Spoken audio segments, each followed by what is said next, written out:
Okay, so this video is going to be on indirect commands in Latin and in English.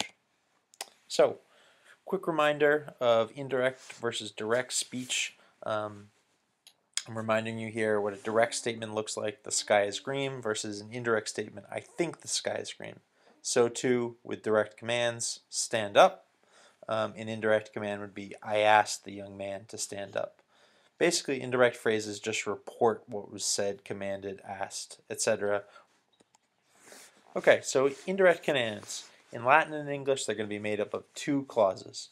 The first is going to be the main clause, which is going to include the command verb. So order, ask, tell, command, etc.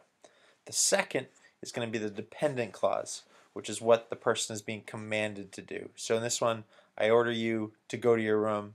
I order you, clause 1 is that main clause. You have order, which is your command verb, and then the second part, to go to your room, is clause 2.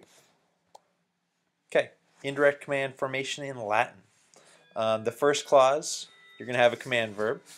So just like in English, except the word will be in Latin, of course. Here are a couple that you'll see fairly frequently. Oro to ask or beg, impero to command, rogo to ask. The second clause, so what's being commanded, is going to be introduced by the word ut, ut. And then, and you can translate ut as that or to. And lastly, the verb of the second clause is going to always be in the subjunctive. So let's have a look.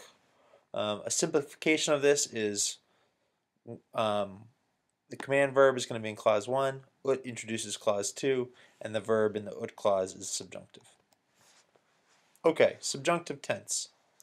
Tense of the subjunctive, like always, depends on the tense of the main verb, i.e. the tense of the verb in the main clause, the first clause.